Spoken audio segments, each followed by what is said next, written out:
हरे कृष्णा। शरद पूर्णिमा। शरद पूर्णिमा जो है बहुत महत्वपूर्ण है, क्योंकि शरद पूर्णिमा के दिन ही जो सर्वोच्च भक्त है भगवान श्री कृष्ण की, गोपीगण, उनकी इच्छाएं भगवान ने पूर्ण किया था।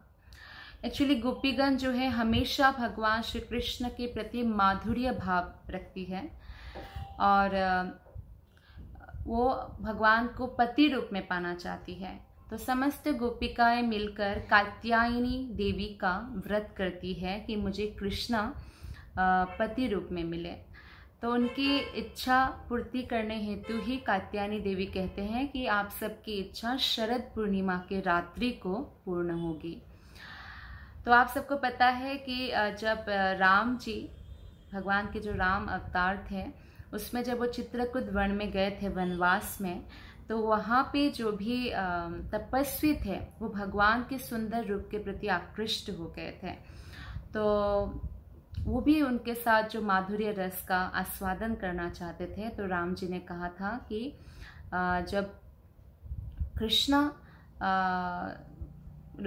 रूप में जब मैं रासलीला करूँगा तब आप सब लोग उसमें भाग ले सकते हैं। तो विभिन्न प्रकार की गोपियाँ शरद पूर्णिमा के रात्रि को इस रास नृत्य में भाग लेते हैं।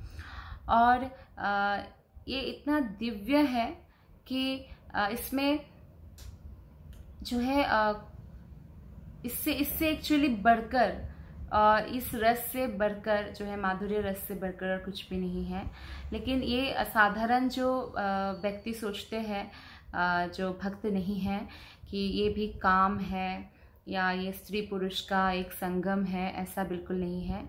ये आत्मा और परमात्मा का संगम है, भगवान और भक्त का मिलन है।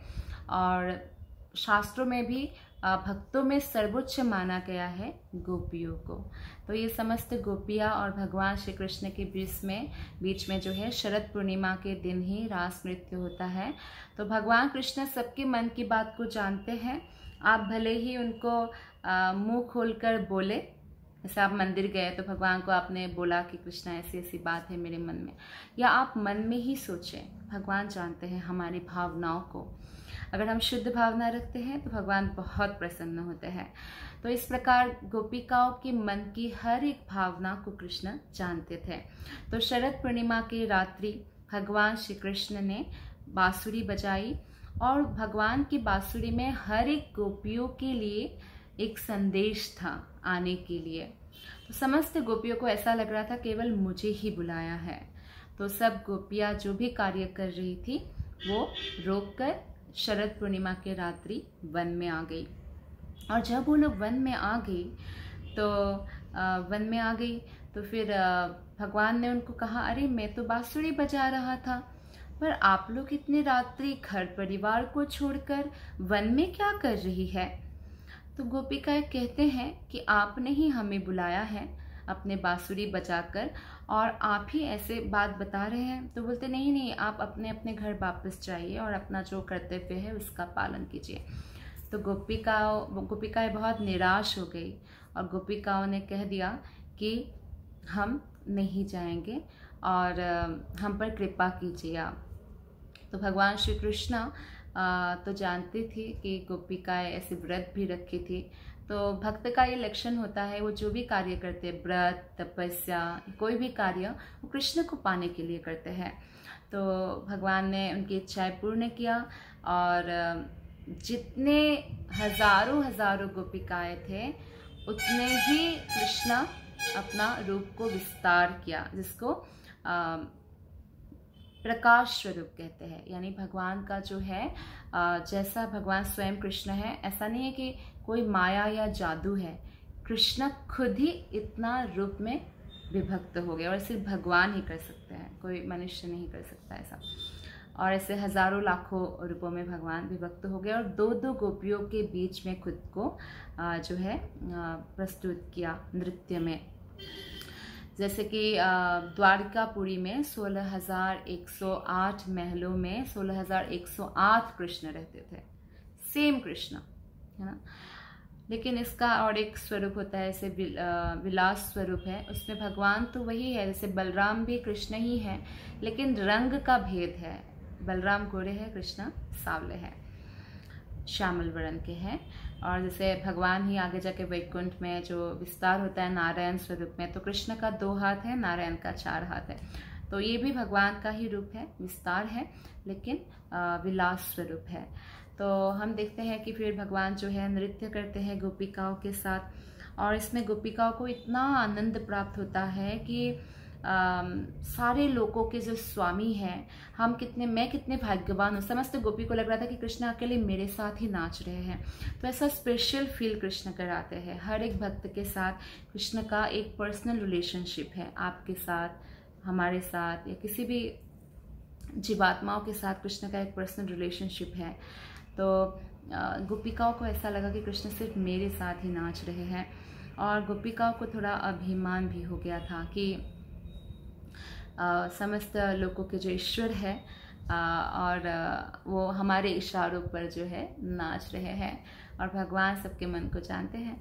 तो उधर थोड़ा सा ये तो गोपिकाओं को अभिमान हो गया। और श्रीमती राधिका जो प्रधान गोपी है, जो समस्त गोपिकाएं राधा रानी से विस्तार हुआ है, तो राधा रानी को ये मान हुआ कि सभी गोपियों को जो सम्मान दे रहे हैं कृष्णा, और मेरे साथ भी कुछ ऐसा स्पेशल नहीं हुआ है, तो सेम हुआ है। तो कृष्णा गोपिकाओं के अभिमान को भंग करने के लिए रास नृत्य के बीच में से अंतर्ध्यान हो जाता है। आप सोचिए, अभी इतना आनंद प्राप्त कर रहे थे परम प्रियतम के साथ, और एकदम से वो अंतर्ध्यान हो गए, और उधर राधा रानी को लेकर जो है वो चले जाते हैं। और राधा रानी को तब बहुत स्पेशल फील होता है। लेकिन राधा रानी को भी फिर थोड़ी देर बाद जाने के बाद जो है राधा रानी को भी राधा रानी के सामने से भी अंतर्धान हो जाते हैं। तो फिर समस्त गोपिकाएं शरद पूर्णिमा की रात्रि को कृष्ण के विरह गीत गाते हैं, जिसको श्रीमद् भागवतम में कहा गया है गोपी गीत, जो कृष्ण को बहुत प्रिय है। जैसे हमारे भौतिक जगत में मिलन में बहुत आनंद प्राप्त करते हैं ना, जैसे प्रेमिक प्रेमिकाएं मिलते हैं, और विरह में बहुत दुख होता है। लेकिन आध्यात्मिक जगत के एकदम उल्टा है भौतिक जगत। तो आध्यात्मिक जगत में मिलन में जितना आनंद है, विरह में उससे ज़्यादा कई गुना अधिक आनंद है। गोपियों को छोड़कर जैसे भगवान मथुरा चले गए, तो ऐसे शास्त्र में वर्णन है कि अगर आनंद को एक पर्वत बना दिया जाए, तो उसका जो शिखर है पर्वत का, वो गोपियों का विरह भाव है। तो इतना आनंद है। तो कृष्णा गोपियों को अपने भक्तों को हमेशा आनंद देने के प्रयत्न करते हैं। तो कृष्ण ने इस प्रकार विरह का आनंद दिया, और विरह में गोपिकाएं मिलकर गोपी गीत गाए। जयति तेधिकं जन्मना ब्रजा श्रयत इंदिरा स्वस्वदत्र हि दयितदृश्यता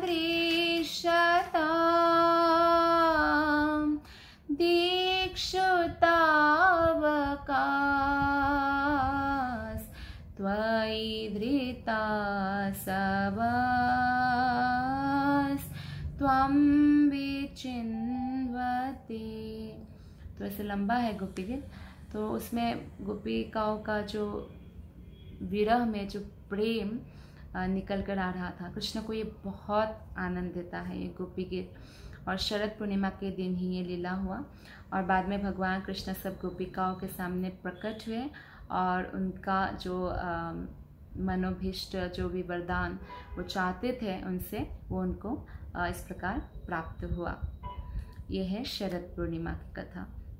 तो शरद पूर्णिमा जो है उस दिन बहुत सारे लोग जो है भगवान के विभिन्न प्रकार के जो एक्टिविटीज़ हैं उसमें भाग लेते हैं। खासकर भगवान को घी का दीपक दिखाते हैं, भगवान कृष्ण के लिए खास खीर बनाते हैं, और कई लोग जो है वो खीर बाहर रख देते हैं, क्योंकि ऐसे मान्यता है कि क्योंकि स्वर्ग के देवता लोग तो गोलोक का लीला तो नहीं देख सकते हैं, लेकिन भगवान उन पर भी कृपा करते हैं, और जब धरातल पर लीला करते हैं तो भगवान की लीलाओं को देखकर वो बहुत आनंदित और बहुत ही वो दिव्य रस का पान करते हैं। तो अमृत बरसाते हैं, तो फिर बहुत लोग बाहर रख देते हैं खीर को कि अमृत बरसेगा, और फिर नेक्स्ट डे वो खीर जो है वो लोग बांटते हैं भक्तों में और खुद भी पाते हैं। तो ये शरद पूर्णिमा है जो बहुत स्पेशल है। शरद पूर्णिमा से लेकर कार्तिक पूर्णिमा का जो ये समय है, इसमें कोई भी अगर थोड़ा सा भी भक्ति करे तो उनको हजारों हजारों गुना ज़्यादा फल प्राप्त होता है। जैसे कि अगर आपने भगवान राधा कृष्ण के विग्रह के सामने घी का दीपक जलाकर आरती किया, खासकर 3 जो है 3 चीज़ हमें गाना है, जैसे ब्रह्म संहिता, गोपी गीत और दामोदर अष्टकम इस कार्तिक के महीना में। तो शरद पूर्णिमा से कार्तिक पूर्णिमा तक है। तुलसी के सामने दीपक जलाया, तुलसी की प्रदक्षिणा किया, और इस प्रकार से जो है जप माला बढ़ा दिया या भागवतम पढ़ा, भगवत गीता पढ़ा। तो इस प्रकार से हमें इस कार्तिक महीने को जो है ज़्यादा स्पिरिचुअल बनाना चाहिए, और इस प्रकार जो है हम अपने भक्ति में और द्रुत गति से, बहुत ही तीव्र गति से प्रगति कर सकते हैं। Thank you very much. Happy Sharad Purnima. Hare Krishna.